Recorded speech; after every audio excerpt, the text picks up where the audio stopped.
You're listening to a production of the National Media Archive. To learn more or volunteer, go to nationalmediaarchive.com.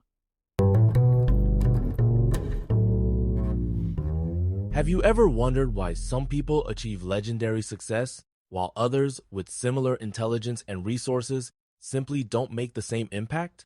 Let me tell you a story about Warren Buffett, who attributes much of his edge to one simple fact started early.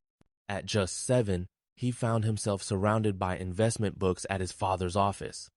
That's what we call a knowledge compounding period. The earlier you start, the longer your learning curve stretches. Now, technical term number 1, circle of competence. Buffett learned to stay within his circle, his area of true expertise, by reading, observing, and practicing from a young age. But here's the conflict. Not everyone gets that head start. You might be thinking, is it too late for me? The good news is, while early exposure helps, it's not the only factor. What really matters is how you use your time from this moment on. Buffett's journey teaches us that the earlier you immerse yourself in your chosen field, the more time you have to make mistakes, learn, and refine your approach. Think of it as investing in your own interest rate of experience. So whether you're 7 or 70, remember, the best time to start was yesterday. The second best is today. Let's talk about something rarely taught in business school: emotional stability. Why do bright minds falter while a few, like Warren Buffett, thrive even in crises? The answer isn't IQ, it's the ability to stay cool when everyone else panics. Technical term: alert behavioral finance. This field studies how emotions, like fear and greed, influence our decisions. Buffett says, if you feel good when the market is good, don't. If you feel bad, you should probably buy. You might ask, how can I build this resilience? Picture this. The world is selling, headlines scream disaster, but you calmly review the facts, just as Buffett did when investing in companies like GE during a financial crisis. The secret is independent thinking, tuning out the crowd, and sticking to your convictions. This isn't just about stocks. It's about life choices, too. So next time you're tempted to follow the herd, remember, emotional stability is your mature, personal protective barrier against bad decisions. Who was Ben Graham? For Buffett, he wasn't just a professor. He was the cornerstone of an investing philosophy.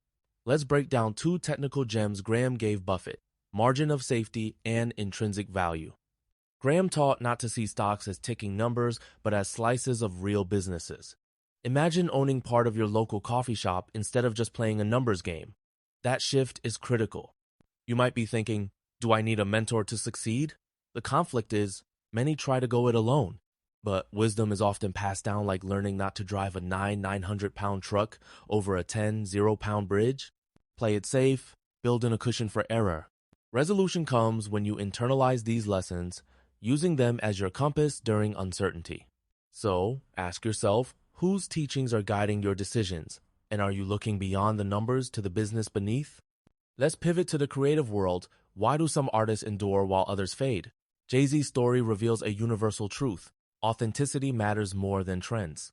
His first album dropped at 26, not early by industry standards, but packed with real stories and layered emotion. Here's a technical concept: market segmentation. Unlike many, Jay-Z didn't chase the hottest demographic. He spoke his truth, knowing his audience would grow with him. Now, you might wonder, what if being myself isn't popular? The conflict is the pressure to conform, to sound like everyone else, to follow the latest fad. But Jay-Z's resolution? He trusted that genuine emotion resonates. Over time, he built a loyal base that matured alongside his music. Direct address. If you're tempted by shiny new things, remember, lasting impact comes from staying true to your story, not just chasing the next big thing. Adversity isn't just a buzzword, it's a daily reality for many. Jay-Z grew up in Brooklyn's Marcy projects, surrounded by tough choices. At the crossroads, he picked music over the street-side decision that changed his life. Let's introduce 2 technical terms: opportunity cost, what you give up when you make a choice, and environmental conditioning, how your surroundings shape your decisions. Now, you might ask, how do I escape a difficult environment? The conflict is real. Not everyone gets out. Jay-Z had friends who didn't make it. But his resolution was focus and consistency, choosing the path of passion, even when it wasn't the easiest or safest option. So, when you're at your own fork in the road, ask yourself, what future am I buying with today's decisions? Why do some careers span decades while others flicker out? The answer is discipline and consistency. In both investing and music, trends come and go. Today's hot stock or hot sound may be tomorrow's afterthought. Two technical terms here: herd behavior, the tendency to follow the crowd, and core competency, what you do best. You might wonder, isn't it risky to ignore trends? The conflict. It's tempting to chase what's popular. But as Jay-Z and Buffett both show, sticking to your unique strengths and values leads to sustainable success. The resolution? Build confidence in your craft. If you're consistent, you'll attract people who connect with your authentic work, not just your ability to chase fads.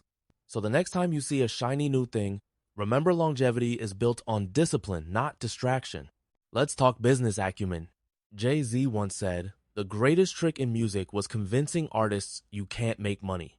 For decades, musicians were exploited, ending up broke despite massive success. Technical terms: intellectual property, the ownership of creative works, and vertical integration controlling multiple stages of production and distribution. You might ask, can I be both creative and business-minded? The conflict. Many believe you must choose one or the other. Jay-Z's journey proves otherwise. He mastered both and maintained control.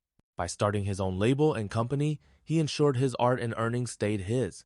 No more being at the mercy of industry gatekeepers. Lesson: don't be afraid to learn the business behind your passion. Ownership is the ultimate security for your future. The world doesn't stand still, and neither should your business model. Both Buffett and Jay-Z stress the importance of adaptation. What worked in the past may not work tomorrow. Two technical concepts: disruptive innovation, a new technology or idea that changes the rules, and legacy systems, old ways of doing things that resist change. The conflict here is comfort. Many companies, like record labels, fail to adapt to digital sharing, think Napster, because they clung to outdated models. Jay-Z's solution? Embrace the shift. He diversified into touring, clothing, publishing, creating multiple revenue streams and new opportunities. Direct address. Are you embracing change or clinging to the past? The ability to pivot is the secret sauce of long-term success. Let's be homestarred. Work and talent matter, but so does luck. Buffett openly credits being born in the right place and time for much of his success. Technical terms: structural advantage, external factors like geography or era that give you a head start, and path dependency, how initial conditions shape future outcomes. You might think, does luck mean my hard work doesn't count? The conflict is that luck is unpredictable, but preparation lets you seize it when it comes. Jay-Z's chance trip to London kept him from being swept up in a police sting that imprisoned a close friend for 13 years. Opportunity and timing can be life-altering. Resolution: you can't control every variable, but you can prepare, persist, and position yourself to capitalize when luck shows up. What's all this success for anyway? For both Buffett and Jay-Z, the answer is legacy, using wealth and influence to create opportunities for others. Two technical terms: effective altruism, maximizing the impact of your giving, and legacy planning, ensuring your values endure beyond your lifetime. The conflict. Many philanthropies lose sight of their mission, becoming self-serving. Buffett tackles this with clear rules. His fortune must be dispersed within 10 years of his estate's closure, not locked away. Jay-Z's Sean Carter Scholarship Fund is a direct response to his own life-changing mentor, a sixth-grade teacher who saw potential in him. Philanthropy, at its best, is personal, targeted, and results-driven. So, ask yourself, what impact do you want to leave? True legacy is about teaching, uplifting, and creating real change, not just writing checks. Let's wrap with a universal truth: everyone makes mistakes. Buffett publishes his investing errors. Jay-Z admits to missteps in both music and business.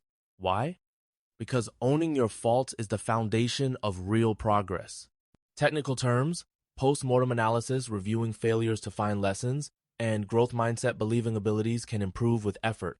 You might wonder, isn't it risky to admit failure? The conflict is our fear of looking weak, but in reality, transparency builds trust and accelerates learning. The resolution? Share your lessons, not just your wins. As Jay-Z says, leading by example is how you inspire change in your community. So, next time you falter, don't hide it. Analyze, adapt, and teach, because that's how true leaders build lasting impact.